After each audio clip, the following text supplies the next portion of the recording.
Well, as per usual, after a large Counter-Strike 2 update, we received various smaller bug fixes, and this time it's no difference. As always, of course, the timestamps for these videos are in the description down below, so if you're looking for something specific, feel free to skip ahead. And now without any further delays, let's talk about the brand new updates, as well as the damage prediction system.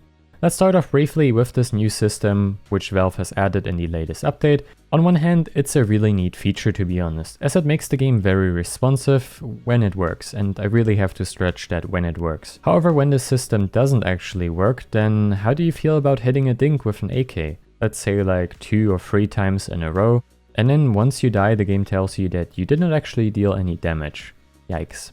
Well, I'm sure Valve will be able to improve this feature in a future update, as generally speaking it seems to be a great feature when it actually works. And now with this out of the way, let's go over the latest bug fixes. Starting off with the patch from the 14th of November. For the map guides, they fixed the bug where the missing text for a user's language wouldn't fall back to English, which seems to be the only quote-unquote gameplay change for this patch. Moving on to the map fixes, where Train received actually quite a lot of bug fixes. They fixed various collision issues for the orange train on B-side, which I genuinely have to say there are technically 2 orange trains here, so I'm not 100% sure which one Valve is referring to, but maybe this one, as this one had quite a few weird collision issues. They also addressed various texture stretching issues, which I was not able to find any of. Various gaps in the world like this one have been fixed with this update, but there's still plenty more to fix, like these ones as an example, which I've noticed.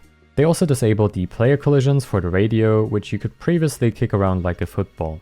As well as also updating the radio sound. Take a listen for yourself.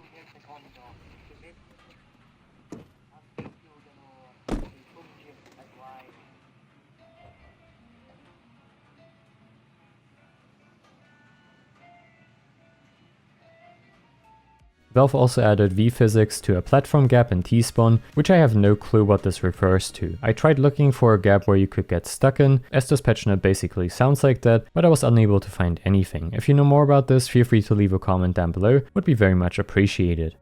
If I find anything on Reddit, then you probably see it on screen already. And last but not least, at least for Train, you can now get boosted on top of the crate stack in front of Long Dog.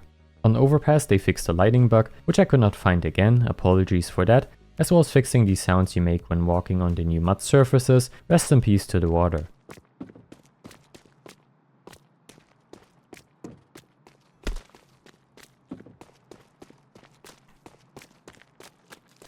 Basalt also received some small adjustments, where the map creator fixed the blend materials, as some now had the rain ripples effect due to the Train update, and he also ended up adding more spawns for CT and T side.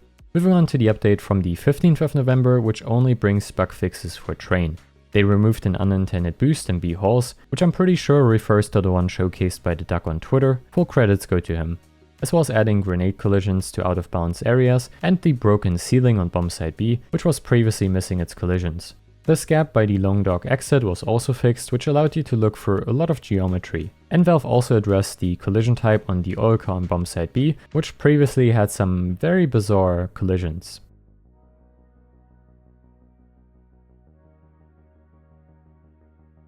Well, but Train is still very far from perfect. Valve, please fix. Well, and that already concludes the video. Thank you so much for watching it, I hope it was informative, and as always of course, I will see you in the next one. Hopefully the detailed look at Train in CS2. Bye guys.